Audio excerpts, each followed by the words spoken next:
출애굽기 12장 37절부터 42절까지입니다. 이스라엘 자손이 람셋을 떠나서 숫곳에 이르니 유아 외에 보행하는 장정이 60만 가량이요 수많은 잡족과 양과 소와 심이 많은 가축이 그들과 함께하였으며 그들이 애굽으로부터 가지고 나온 발교되지 못한 반죽으로 무교병을 구웠으니 이는 그들이 애굽에서 쫓겨남으로 지체할 수 없었음이며 아무 양식도 준비하지 못하였음이었더라. 이스라엘 자손이 애굽에 거주한 지 430년이라. 430년이 끝나는 그날에 여호와의 군대가 다 애굽 땅에서 나왔은즉 이 밤은 그들을 애굽 땅에서 인도하여 내심으로 말미암아 여호와 앞에 지킬 것이니 이는 여호와의 밤이라. 이스라엘 자손이 다 대대로 지킬 것이니라. 아멘. 기도하겠습니다. 하나님 아버지, 출애굽 사건에 담겨있는 하나님의 일하심이 어떠한 것인가를 이 시간 말씀으로 또 알기를 원합니다.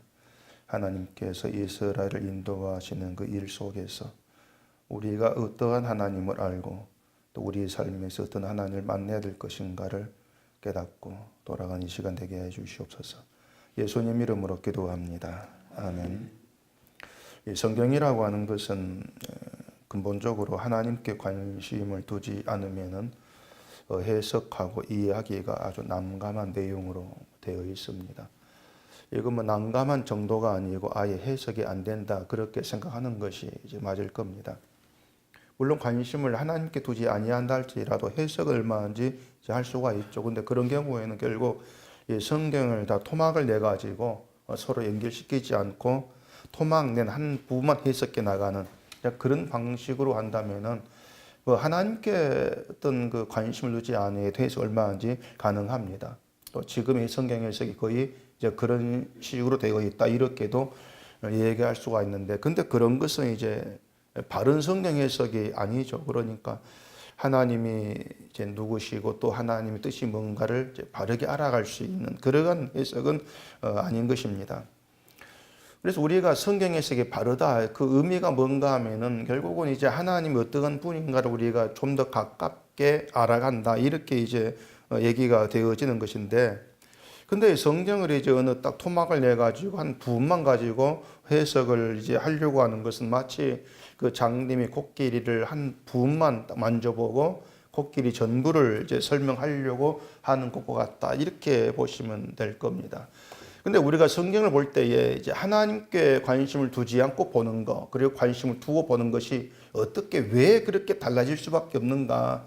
그게 이제 우리에게 명확하게 그게 좀 남아 있어야 되는 것입니다. 그래서 오늘 이제 보면 이스라엘 애굽에서 이제 그 나오게 되는 이 내용들도 이제 하나님께 관심을 두고 보는 것, 또 하나님께 관심을 두지 않고 보는 것. 그러니까 하나님이 누구신가를 알고자 하는 그런 가운데에서 이 본문을 보는 것하고, 또 하나님 누구신가는 그 몰라 그래 놓고 이 본문에서 내가 좀 이익을 얻을 수 있는 어떤 하나님을 믿어야 내가 복받을 수 있을 것인가, 또 이런 부분을 찾아가려고 하는 것, 이것이 어떻게 그렇게 차이가 나고 달라질 수밖에 없는가, 이걸 우리가 좀 생각해 봐야 된다는 것이죠. 본문 내용은 출애굽입니다. 잘 아는 출애굽인데, 근데 출애굽이라고 하는 건 이스라엘 구원 내용 이렇게도 우리가 이제 볼 수가 있죠. 그래서 이 출애굽 본문 내용이 단지 하나님 이스라엘을 구원하시는 내용 뭐 이렇게 얘기할 가능성도 굉장히 많을 겁니다. 물론 표면적으로만 본다면은 이 출애굽이 이스라엘의 구원 이야기예요. 하나님께서 이스라엘을 어떻게 구원하셨는가 그 구원 이야기라고 할 수가 있는데, 근데 하나님이 이제 이스라엘에게 은혜를 베풀어 가지고 이스라엘을 구원하시는 거, 이게 출애굽 얘기고 이게 본문이야 이렇게 했을 때에 이제 풀어야 될 그 숙제가 많이 있습니다. 우선 40절에 보면은 이스라엘 자손이 애굽에 거주한 지 430년 이렇게 얘기하지 않습니까? 출애굽이 하나님 이스라엘을 구원한 사건 이렇게 우리가 결론 짓고 본다면은, 그럼 무엇 때문에 이 430년이란 오랜 세월이 지난 후에 이스라엘을 구원하시느냐? 이게 좀 설명이 좀 돼야 돼요. 무조건 이스라엘을 구원하신 거 이게 출애굽 이렇게 넘어갈 것이 아니고 이스라엘을 구원하시려면은 좀 더 일찍까지 왜 430년이라는 그런 기간 후에 이스라엘을 구원하실까? 그렇게 하신 하나님의 어떤 일하심, 그게 뭘까? 그런 문제에 대한 설명이 좀 나와져야 된다는 것이죠. 그 앞에 출애굽기 3장 7절을 한번 찾아보십시오.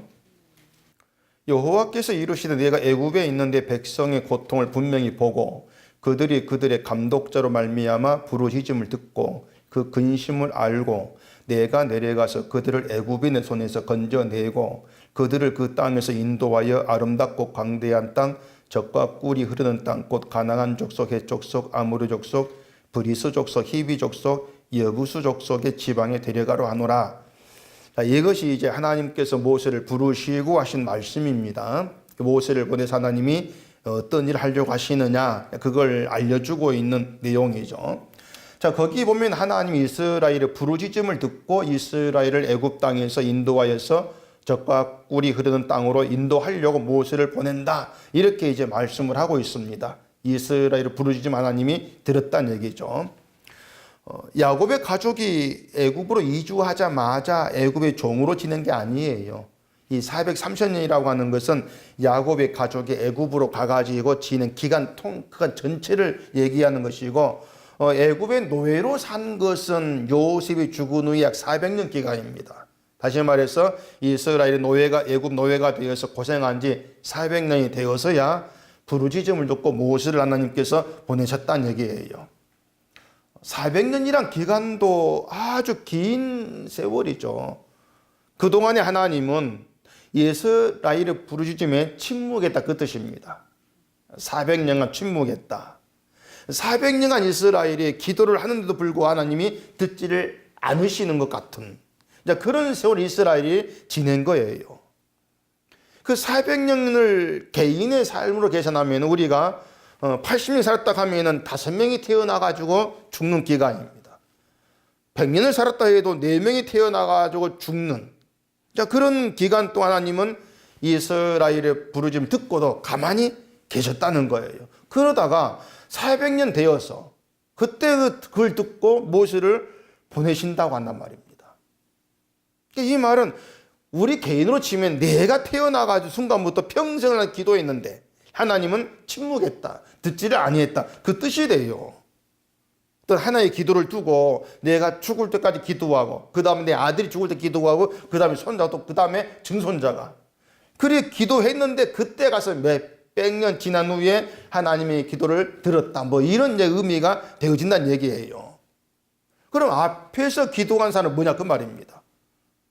기도 응답 받지도 못하고 죽었는데 그들이 평생을 두고 기도한 유익은 뭐냐. 그런 생각도 해볼 수 있지 않겠습니까? 무엇 때문에 수백 년간 그 부르짖음을 듣고도 가만 계시다가 침묵했다가 그 400년 기간 동안에 지난 뒤에 부르짖음을 듣고 모세를 보낸다. 왜 그렇게 일하실까? 너무 오랜 기간 동안 하나님이 그냥 가만 계신 게 아니냐 이런 얘기가 되어진다는 것이에요. 그러니까 우리가 이스라엘의 그 출애굽 그것을 이스라엘의 구원 여기에만 초점을 두고 생각하면은 이러한 문제들에게서 자꾸 이제 걸려 넘어지는 거예요. 그런 문제를 따지고 들면은 그러니까 하나님께 관심을 두지 아니하면은 그런 문제에서 이제 딱 걸리는 겁니다. 맞네. 하나님께서 왜 이렇게 일하시지? 왜 수백 년 동안 가만 계시다가 이제 와가지고 모세를 보내지? 이런 문제가 나오는 것이죠. 그래서 이러한 문제들을 우리가 좀 짚고 넘어가는 게 중요해요. 왜냐하면 그런 문제들 속에 430년이 지난 후에 인도했다. 이런 문제 속에 하나님 이런 분이구나. 이렇게 일하시는 것이구나. 그걸 우리가 알 수 있기 때문에 그래요. 근데 그런 문제를 짚고 넘어가는 게 굉장히 중요하죠. 왜 400년간 이스라엘이 부르짖는데도 고생하도록 놔뒀을까? 근데요, 성경에 보면은 출애굽만 그런 게 아닙니다. 기간에 이제 뭐 짧고 길고가 있지만은 아브라함이 하나님께로부터 큰 민족을 이루겠다는 약속을 듣고 고향을 떠날 때가 75살입니다. 그리고 이상 낳을 때가 몇 살입니까? 100살이지 않습니까? 큰 민족을 이루게 하겠다. 이 약속을 듣고 25년 후에 겨우 아들 한 명 낳은 거예요. 겨우. 겨우 아들 한 명이란 말이죠. 중간에 이스마엘을 낳았는데 이스마엘이 상징하는 것은요, 아브라함이 하나님의 약속 말씀을 기다리다 지쳤다는 거예요. 지쳐버렸다. 낳는다고 말씀했는데 아이는 생기지 않고 나이는 먹어가고, 그래서 초조해져 가지고 자기가 나서 가지고 그 말씀을 이루어 보겠다고 방법을 자기가 만들어서 시행한 그 결과 이스마엘이에요. 이스마엘은 단순한 아들이 아니죠. 약속 기다리지 못하고 지쳤다. 그걸 보여주고 있죠. 그게 증거물이 이스마엘이었어요. 그래서 아브라함 믿음에 있어서 이스마엘은 아브라함 스스로 만들어낸 하나의 오점이죠. 자기 믿음에 있어서. 근데 그런 오점이 아브라함에게 몇 개냐 그 말입니다. 모든 사람에게 다 있는 거예요. 모든 사람에게. 베드로에게 오점이랄 수 있는 게 뭐겠습니까? 닭 울음소리지 않겠습니까? 아마 베드로는 닭 울음소리만 들으면 귀를 막고 싶지 않으실까 그런 생각이 들어요. 자기가 예수를 배반하기 생각날 거니까. 물론 오점이라고 하는 것이 어떤 한순간만 잘못 나면 다 괜찮아. 딱 그 순간만 잘못 있어. 이것이 아니고 믿음 없음을, 내가 정말 믿음 없다는 걸 도무지 잊지 못하게 한 사건이죠, 그냥. 그러니까 그런 사건은 다 있는 거예요. 큰 민족을 이루게 하겠다고 하신 후에 무자식으로 20 몇 년간을 지내게 하신다면은 우리는 어떨 것 같습니까? 그러니까 하나님 일하심이라고 하는 게 내가 기대한 건 탁탁 이루어지고 그런 게 아니란 얘기예요. 내 인생에서 하나님 일하심, 어떤 일이 계속 그렇게 25년간, 몇십 년간 늦추어진다. 그런 순간에도 그래 하나님께서는 말씀대로 하실 것이야 믿고 기다리겠냐 말이에요. 그럴 사람이 없습니다. 만약에 어떤 누구라도 그런 기간 상관없이 하나님께서는 말씀한 대로 일하신다. 난 그걸 믿어. 이렇게 기다리는 그런 사람이 있다면 그 사람은 하나님이 누구신가를 알았다는 겁니다. 삶을 통해서 체험했고 배웠다는 거예요. 뭔가 경험을 통해서 그래 맞아 하나님은 말씀한 걸 반드시 이뤄내시는 분이야. 어떤 일을 통해서 깨닫게 되어진 것이죠. 그렇기 때문에 기다리게 되어진 거예요. 그래서 우리가 인내한다, 기다린다 이러한 믿음은 그냥 막 생겨내는 것이 그런 게 아닙니다. 하나님께서 믿음을 주면은 믿음이 더 주어지니까 막 인내가 생기고 어떤 사랑이 생기고 그런 게 아니에요. 믿음은 우리 영혼을 하나님께로 끌어간 능력이에요. 믿음이 주어있다 해가지고 막 인내가 생겼다, 온유가 생겼다 그건 결코 없습니다. 우리를 하나님께로 끌어가는 가운데에서 말씀을 보게 하시고 또 말씀 보면서 알게 된 그 하나님 삶에서 체험하고 만나고 경험하게 되어지면서 아 하나님은 이렇게 일하신 분이구나 깨달아가면서 말씀도 분명히 이룩하시는 것이야. 이것이 확신으로 믿음 자리할 때 기다리는 거예요. 배워가는 거죠. 기다림이라고 하는 것도. 내가 깨닫게 된 것을 믿게 되어지면서 세상에서의 삶을 믿음으로 살아가는 거예요. 그래서 기다려지고 뭐 제 이름을 또 우리가 소망하게 되고 이러한 모든 것들이 뭐 내가 아무것도 안 했는데 가만히 있으니까 막 팍 주어지고 그게 아니고 우리가 말씀을 보고 삶을 살아가면서 알아가지고 깨닫게 되어지고 그러한 내 믿음으로 굳건히 자리하게 되어지고 또 살아가다 흔들리는데 그럼에도 불구하고 어떤 나의 영혼, 나의 마음이 예수를 향한 길에서 벗어나지 않고 있다는 깨닫게 되어지고 그런 것 속에서 아 하나님께서 말씀을 이루고 계시구나 그렇게 다가와시는 거죠. 그렇기 때문에 아 재림 주님 오시는 것도 반드시 있을 일이야 알게 되어요. 그럼 기다려지는 것이죠. 그래서 믿음은 깨닫게 되는 것이고 알게 되고 체험하고 만나는 거예요. 하나님은. 그게 믿음의 사건이죠. 이스라엘이 바로 그런 가운데 있는 것이고 하나 일하신 모두가 다 그런 식으로 베풀어지는 거예요. 모세도 마찬가지거든. 모세도 불러가지고 너 가라 했을 때 모세 가겠습니다. 아니지 않습니까? 인간 본성 다 드러내잖아. 못 갑니다. 말도 못 합니다. 근데 그런 모세에게 하나님께서 기적을 보이고 일하시면서 아 하나님 일하고 계시구나. 뭔가를 눈치채게 하시고 가게 하시고 말씀하게 하시고 하나님 일하시는 바로 이런 방향으로 그런 방식으로 되어지고 있는 거예요. 그렇기 때문에 하나님께 우리가 관심을 두지 아니하면은 이 430년 기간 이해가 안 되는 겁니다. 왜 430년간 놔뒀지 그냥? 막힐 수밖에 없는 거죠. 근데 또 41절 보면 이렇게 얘기합니다. 430년이 끝나는 그날에 여호와의 군대가 다 애굽 땅에서 나왔은즉.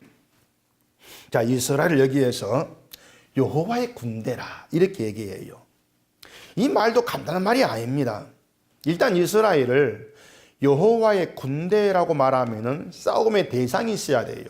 군대는 싸우는 게 군사들이니까. 여호와의 군대라면은 여호와의 전쟁에 군사로 참여한 그런 사람이죠. 여호와의 전쟁에. 그렇다면은 여호와의 군대의 싸움의 대상은 여호와의 원수, 여호와의 적이에요. 여호와의 군대니까 이스라엘 적이 아니고 여호와의 적이에요. 그러면은 그 싸움의 대상을 애굽이라고 우리가 메우십시다.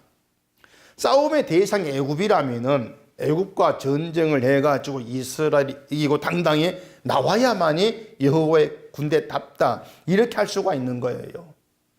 근데 출애굽 보면은 이스라엘은 아무것도 없잖아요. 아무것도 없고 애굽을 치고 애굽을 꺾은 모든 일은 하나님이 다 했습니다. 이스라엘은 그냥 나오게 된 거예요. 하나님 때문에. 그러면은 나중에 이스라엘이 약속의 땅에 들어가서 그 땅을 차지하기 위해서 가나안 민족과 싸웠습니다. 싸우니까 그러면은 가나안 민족이 적이냐? 가나안 민족이 적이라 하면 그 애굽은 적이 아니다. 또 이렇게 된단 말이에요. 그러니까 여호와의 군대 이것도 이해하기가 굉장히 어려워요, 사실은요. 일단은 적이 누구냐? 이것부터 찾지를 못하는 적이 누구냐? 또 여호와의 군대라고 한 이스라엘이 군대에 다운 점이 없습니다. 이스라엘이. 여호와의 군대 그러면 적어도 여호와의 군대니까 막 강하고 힘이 있고 용서하고 이래야 되는데 비리비리해요. 이스라엘이. 정말 한마디로 말해서 전쟁에 어울리는 그런 힘이 없어요. 그런 군사가 아니에요. 그래서 여호와의 군대라는 것도 우리 생각 가지고 이해하려고 하면은 어려워져요. 정말 힘들어져요. 그래 여기서 우리가 이제 한 가지 짚고 넘어갈 게 뭐냐면은 430년이 끝나는 그날 이렇게 얘기했단 말입니다. 430년이 끝나는 그날에 41절에 자 이렇게 말한 걸 보면은 430년하고 여호와의 군대하고 뭔가 연관이 있다는 얘기예요. 어떻게 연관이 있겠는가? 그걸 알아야 오늘날 신자가 여호와의 군대로 어떤 싸움에 부름받았는가? 오늘날 신자의 적이 누구냐? 여호와의 적이 누구냐? 이걸 우리가 알 수가 있단 말입니다. 그걸 알아야만이. 근데 이걸 모르기 때문에 이 기독교인이 해야 될 싸움은 하지 않고 기껏 한다는 게 뭐 장성 넘어뜨리고 뭐 절간 지붕에 돌 던지고 뭐 그런 일 하고 있잖아요. 그걸 싸움이라고 생각하는 거죠. 그런 것을. 그게 결국 기독교인 스스로 하나님을 그런 수준 신으로 끌어내리는 것이고 하나님께 침뱉는 것과 똑같은 겁니다. 기독교인 자체가. 그 정도로 기독교가 무지하고 어리석어요. 현실이 그래요. 절지붕에 돌 던지고 뭐 그런 일을 뭐 안 한다고 해서 나은 것도 아니고 한다고 해서 나은 것도 아니고 또 우리가 뭐 살아가면서 양심 바르게 산다고 해서 그런 게 또 신앙 싸움을 하는 것도 아니고 그런 거란 얘기예요. 결국은 양심 바르게 살든 뭐 지붕에 돌 던지든지 간에 이 싸움 자체를 이해를 못한다는 것은 하나님을 알지를 못한다. 그것과 다를 바가 없단 말입니다. 똑같은 거예요. 자, 그러면 430년하고 여호와의 군대를 어떻게 우리가 이제 이해를 해야 생각해 보십시다. 신명기 9장 한번 찾아보십시오. 신명기 9장 4절. 내 하나님 여호와께서 그들을 내 앞에서 쫓아내신 후에 내가 심중에 이르기를 내 공의로움으로 말미암아 여호와께서 나를 이 땅으로 인도하여 들여서 그것을 차지하게 하셨다 하지 말라. 이 민족들이 악함으로 말미암아 여호와께서 그들을 내 앞에서 쫓아내심이니라. 내가 가서 그 땅을 차지함은 내 공의로 말미암음도 아니며 내 마음이 정직함으로 말미암음도 아니요 이 민족들이 악함으로 말미암아 내 하나님 여호와께서 그들을 내 앞에서 쫓아내심이라. 여호와께서 이같이 하심은 내 조상 아브라함과 이삭과 야곱에게 하신 맹세를 이루려 하심이니라. 이렇게 얘기하죠. 하나님이 이스라엘을 약속의 땅에 들어가게 하시고 그 땅에 사는 이 민족들을 쫓아내신 이유를 어떻게 얘기하냐면은 그 민족들이 악하기 때문에 쫓아냈다, 이렇게 얘기합니다. 그 민족들이 악해 쫓아냈다. 그러면은 자, 거기에 있는 민족들이 악해서 쫓아냈고 이스라엘 들어가 살았다는 얘기예요. 그럼 이스라엘은 악하냐 선하냐, 이걸 물어야 돼요. 이스라엘은 악하냐 선하냐. 가나안 땅에 사는 민족이 악해서 쫓아내신 것이라면은 그 땅에 들어간 살간 이스라엘은 선하다, 이런 계산이 돼요. 선하니까 살게 했고 악한 쫓아냈다. 그게 앞뒤가 맞지 않습니까? 이스라엘은 선하고 가나안 민족은 악하니까 이스라엘 살게 하고 하나님 쫓아냈어. 뭐 그렇게 하나님 어떤 공의로움이 정의가 되잖아요. 근데 이스라엘이 그런 착각에 빠지지 않게 하기 위해서 뭐라 하시냐면은 너희들 공의로움으로 말미암아 이 땅에 들여보냈다고 생각지를 말라, 이렇게 얘기합니다. 못 받고 계세요. 너희를 이 땅에 들어가게 하신 것은 너희들 공의로움 때문이 아니다, 그거예요.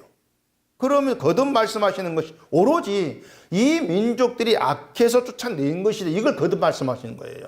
그 민족이 악해서야. 그러면서 그같이 하신 것을 아브라함과 이삭과 야곱의 하신 맹세를 이루려 합니다, 그렇게 말씀을 하죠.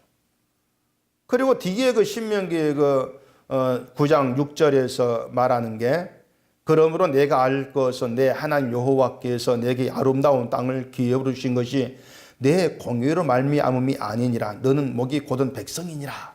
이렇게 강조를 합니다. 왜 이런 강조하는지 뭐 좀 이해가 되시겠죠. 너는 목이 곧은 백성일 뿐이라는 겁니다. 목이 곧은 백성일 뿐이야.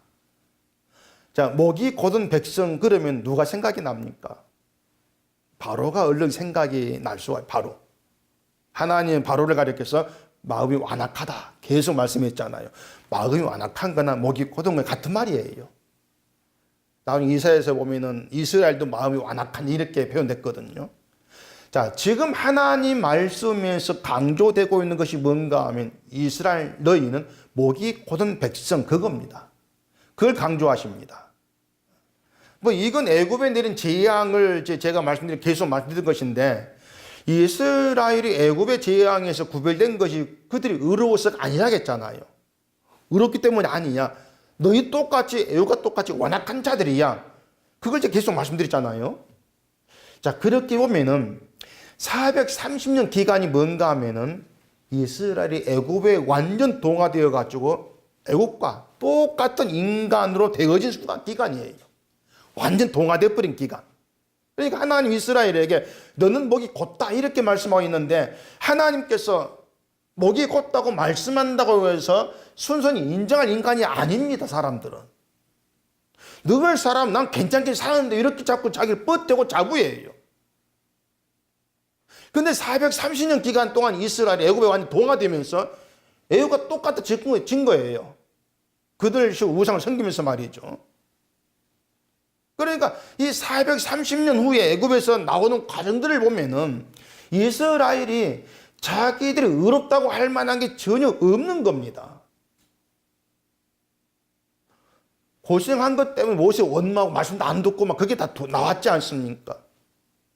그런 그들이 출애굽한 건 다만 어린 양의 피 때문이었어요. 어린 양 피 때문에 재앙이 넘어갔고 출애굽을 하게 된 것뿐이에요. 이제 그런 과정들을 통해서 이스라엘이 자기에 대해 알아야 되는 게 뭐냐, 목이 곧은 백성, 이걸 알아라, 그 말이었습니다. 이게 계속 강조가 되고 있는 거예요. 너희는 목이 곧은 백성이야. 그러면 아니 하나님 그렇게 말하면 될 건데 그냥, 그러니까 애국 한지 한 몇십 지나던 나오게 해가지고 너희 목이 곧은 백성 이렇게 말하면 될 건데 왜 430년이니까 얘기하는 사람은요 말해가 안 듣습니다. 자기 따위는 여호와 섬긴다고 이거 다 했는데 너 목이 고다 해버리면 받아듣겠냐 말이에요. 그걸 인정 안 해요. 그러니까 그 오랜 기간 동안 애굽에 던져놓고 애굽 사람 같이 만들어가지고 애굽의 습성이 나오게 하셔가지고 목이 곧은 백성이야 할 말 없게 만들어내는 것이죠. 물론 그래도 인간은 버티지만은 그러니까 애굽과 똑같 드러났는데 버티니까 더 악하게 되는 것이죠. 더 악한 존재로 드러난 것이고 그렇기 때문에 심판받을 존재, 애굽보다 더한 존재 이렇게 강조될 수밖에 없는 거예요. 결국 하나님의 지시는 그런 과정들, 그 430년 이런 과정들을 통해 이스라엘이 우린 목이 곧은 백성이었구나. 제발 이것 하나 알아채라는 것입니다. 그게 중요한 문제였거든요. 자기들을 목이 곧은 백성으로 보게 되었지만은 장자 재앙이 자기들에게 넘어간 것이나 가나안 땅을 차지하게 된 건 모두가 다 뭐가 됩니까? 하나님의 은혜로 다 모아지는 거예요. 은혜로만. 내가 내 손으로 이루고 내 손으로 하는 것은 아무것도 없다. 이걸 깨닫게 되어지는 것이고 은혜를 고백하게 되어지는 바로 이것이 여호와의 싸움이에요. 은혜를 고백하게 되는 게 여호와께 영광이 되기 때문에 하나님은 자기 영광을 받아내기 위해서 하나님의 능력으로 이스라엘을 치고 굴복하기 위해서 내가 목이 곧은 백성입니다. 이걸 알게 한다 그 말입니다. 결국은 하나님의 싸움 적이 뭔가 하면 인간의 교만이 있죠. 즉 이스라엘이고요. 늘 사람이 자기 중심으로 자기가 뭔가 괜찮은 존재라는 것 놓지 않으려고 하는 그러한 완악함과 더불어 하나님은 싸우시면서 목이 곧은 백성입니다. 고백을 하도록 만들어내신다. 그게 여호와의 승리가 되는 거예요. 그 신명기 5장 앞에 한번 보십시다. 신명기 5장 15절. 너는 기억하라. 내가 애굽 땅에서 종이 되었더니 내 하나님 여호와가 강한 손과 편 팔로 거기서 너를 인도하여 내었나니 그러므로 내 하나님 여호와가 내게 명령하여 안식일을 지키라 하느니라.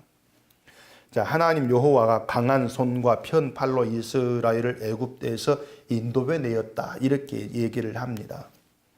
그러니까 하나님의 강하심, 그 강한 손, 편 팔 이것이 어떻게 이제 보여지고 드러났는가 하면은 애굽 땅에 종된 이스라엘을 인도해 낸 것으로 하나님이 강하시다. 이것이 이제 보여졌다고 하는 거예요. 자, 이게 무슨 말이냐면요. 이스라엘을 애굽 땅에 가게 하시고 그 애굽 땅에서 430년간 살게 하시고 또 종으로 고통받게 하시고 그들을 애굽에서 인도해 내므로 인해서 하나님의 강하심의 능력을 보여주셨다고 하는 거예요. 그러니까 430년 기간은 결국에는 하나님의 강한 손, 그 편팔의 능력을 보여주기 위해서 하나님 기다린 시간이었다. 어떤 이스라엘의 어떤 그 이스라엘이 애굽화되고 목이 곧은 백성임이 막 드러나고 쌓여가는 것을 하나님은 기다리는 마치 뭔가 열매가 있기를 기다리는 어떤 그런 것을 우리가 볼 수가 있는 거죠. 그것 때문에 이스라엘이 430년 애굽에서 살아야 했던 것이고 400년 기간을 종으로 고생을 해야 했던 것입니다. 또 이스라엘이 부러지는다 할지라도 하나님 뜻이 있고 하나님 일이 있기 때문에 침묵하시는 거죠. 하나님 기다리셨다 그 말이에요. 자, 그럼 이스라엘은 억울하다 이렇게 얘기할 수 있겠습니까? 억울하다. 되게 그 가난한 사람이 부자 사는 걸 보면은 하나님 억울합니다. 나는 왜 이렇게 살게 합니까? 이런 말도 할 수가 있죠. 근데 벌써 이스라엘이 애굽에서 살게 된 이유가 기근 때문이었습니다. 기근 때문에 야곱 가족이 애굽으로 이주했잖아요. 요셉이 총리로 있는 애굽에 가서 요셉 덕분에 대우받으면서 살습니다. 아마 그때는 좋아했을 거예요. 하나님 은혜를 가면서 아주 좋아했을 겁니다. 그런데 나중에 이제 바로가 이스라엘을 괴롭힌다 해가지고 억울하다. 이렇게 나올 수가 있냐고 하는 거죠. 기근 때 애굽으로 가지 않았으면 다 죽었어요. 야곱 가족은. 기근 때 다 죽었으면은 지금의 이스라엘 자체가 존재하지를 않습니다. 다 죽었다면은. 근데 우리는 나보다 잘된 사람 보면은 억울하다. 또 지금 내가 고생하면은 억울하다. 그런 마음이 들어요.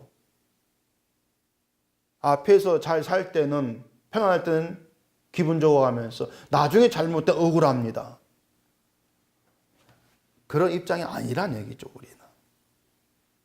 그러니까 우리는 살아가면서 내가 억울합니다, 억울하지 않습니다, 이걸 따질 수 있는 입장이 아닌 겁니다.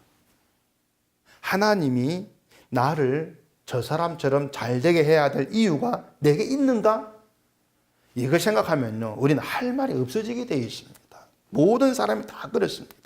그러니까 우리 생각이 그런 방향으로 흘러가고 그것이 받아들여지는 거 맞습니다. 하나님 일하시면 옳습니다. 받아들여지는 거, 이것이 하나님의 강한 손과 편 팔로 우리를 인도해서 하나님의 것으로 만들어간다 증거예요. 그 자체가. 사람은 죄의 종으로 살아갑니다. 근본적으로 자기 육신을 위해 살아가요. 그게 죄의 종이에요. 애굽의 바로가 보인 완악한 바로 그거였습니다. 자기 육신을 위해서 이스라엘을 안 내주는 것이죠. 그런 완악함을 이스라엘도 그대로 보였지 않습니까? 육신을 위해서 우상을 섬기고, 그런 모든 것이 애국과 다를 바 없이 목이 곱고 마음이 완악한 백성, 그렇게 보여진 거예요. 그게 본래 우리 모습이고 완악한 마음의 상태라고 하는 겁니다. 그렇게 육신의 종으로 살아가는 우리를 인도해 내어서 예수 그리스도 안에 있게 하신 것이 하나님의 강한 손과 편팔로 인한 역사하심이 있죠. 그렇게 우리를 인도해 내었을 때에 우리에게 나타난 새로운 변화라고 할 수 있는 것은 내가 목이 곧다, 그게 인정이 되어지는 거예요. 그게 새롭게 된 하나님의 사람, 백성이라는 얘기죠. 그렇다면 신자에 있어야 될 싸움이 뭐겠습니까? 나를 의가 없는 자로 바라보는 그 싸움이에요. 그 계속될 싸움이에요.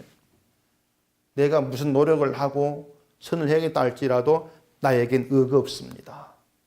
내 의 없음을 놓는 싸움이죠. 그게 여호와의 군대로 살아가는 거예요. 이스라엘을 여호와의 군대 이렇게 부른 이유도 그것입니다.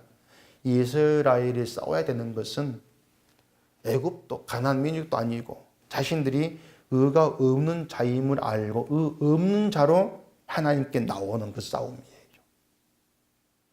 그래서 가나안 땅에 들어가게 하시고 그것이 너희들 의로움 된 것이 아니다, 이 말씀을 계속 하시는 것이죠. 출애굽도 이스라엘의 의로움으로 말미암된 것이 아니다. 약속의 땅에 들어가지고 그 땅을 차지한 것도 너희들 의로움 때문에 된 것이 아니야. 그렇게 이스라엘은요, 자신들 의로움과 아무 상관없이 하나님 주신 혜택을 누리고 살아가는 겁니다. 자기들 의와 상관없이. 그러니까 그걸 우리가 안다면은 자기가 누린 모든 혜택에 대해서 하나님의 은혜란 말을 하지 않을 수가 없는 거예요. 그걸 아는 신자라면은. 그 하나님의 은혜와 사랑이 우리 때문에 날 보시고 베풀어지는 것이 아니고 무조건적이라는 것이죠. 날 보이지 않는 무조건적이다. 근데 우리가 하나님의 은혜와 사랑을 잊고 살아가면서도 하나님이 누구시고 어떻게 일하시는가를 모르기 때문에 그 은혜와 사랑의 내용을 모르고 하는 거예요, 그냥. 그게 문제가 되는 거죠. 그 은혜와 사랑을 모르고 하기 때문에, 그래서 다른 누구보다 내가 낫다고 생각되면 그 교만으로 가고, 못하다고 생각되면 억울하다 이렇게 나오고, 늘 그런 모습을 드러내고 있는 것이죠. 그래, 하나님이 인간에게 그러한 속성이 있어, 그런 악함이 있어, 이걸 아시고 그걸 드러내기 위한 수단, 방법으로 이스라엘을 지금 사용하신 것입니다. 그리고 우리에게 이스라엘을 보라고 하는 거죠. 똑같은 존재니까. 그 이스라엘에게서 하나님이 어떻게 일하시고 무엇을 원하시느냐, 이스라엘을 어떤 백성으로 만들어 가시느냐, 이걸 좀 배우라는 겁니다. 그걸 배웠을 때에 하나님은 나를 다루시는 것도 이스라엘처럼 나를 만들려고 하시는 것이구나, 이걸 알 것 아닙니까? 성경을 통해 우리가 복을 보면서.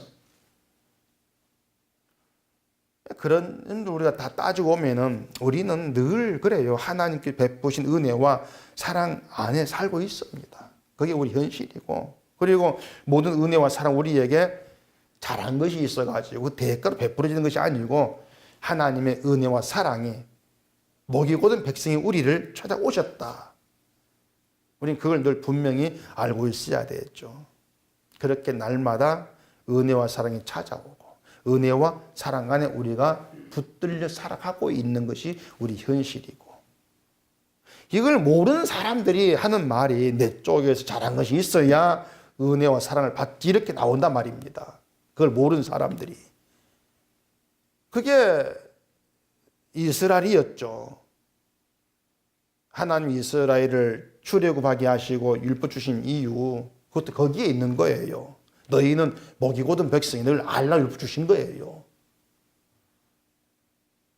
하나님 은혜가 너희가 잘해서 잘한 거 있어가지고 주어진 것이 아니다.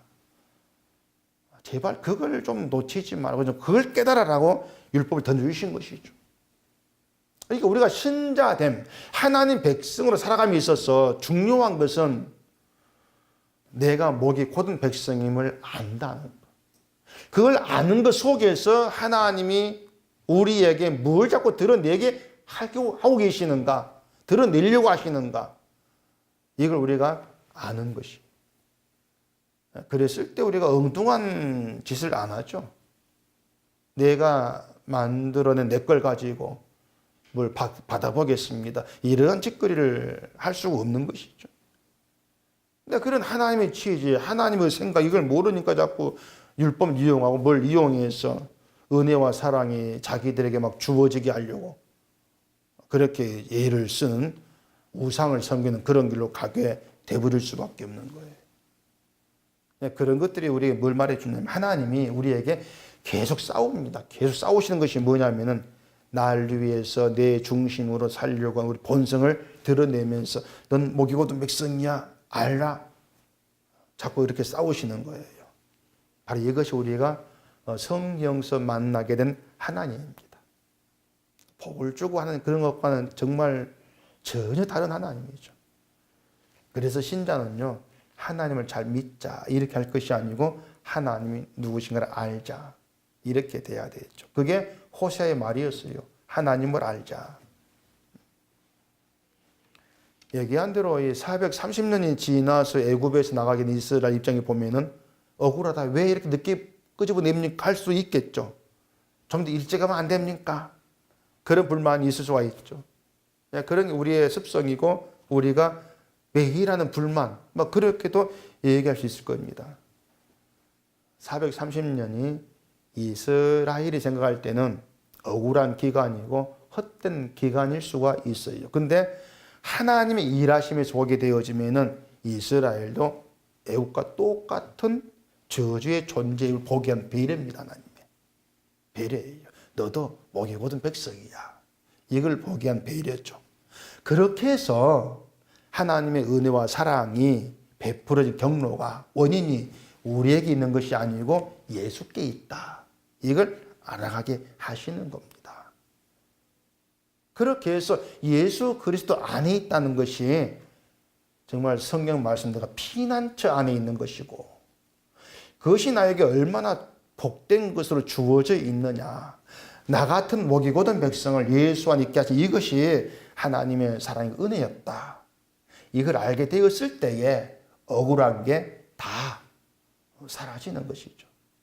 물론 또 뒤에 막 튀어 올라오지만은 예수를 생각하면서 또 사라지게 되고, 나는 복 안에 있는 것이었구나 알아가면서 그것이 또 힘이 되어지고 세상을 살만하게 만들어가고, 그렇게 일하시는 것이 바로 하나님이세요. 성경에서 하나님 일을 바라보시면서 은혜와 사랑에 온 마음이 모아질 수 있기를 바랍니다. 기도하겠습니다. 우리 아버지 하나님, 오늘도 주의 말씀을 통해서 하나님께 마음을 두지 않으면 알 수 없는 하늘의 신비의 일을 우리가 또 듣고 보았습니다.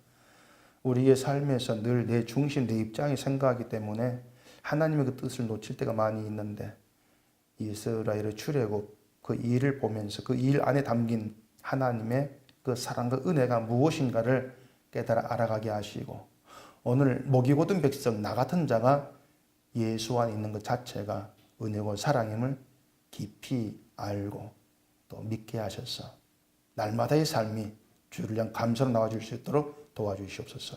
예수님 이름으로 기도합니다. 아멘.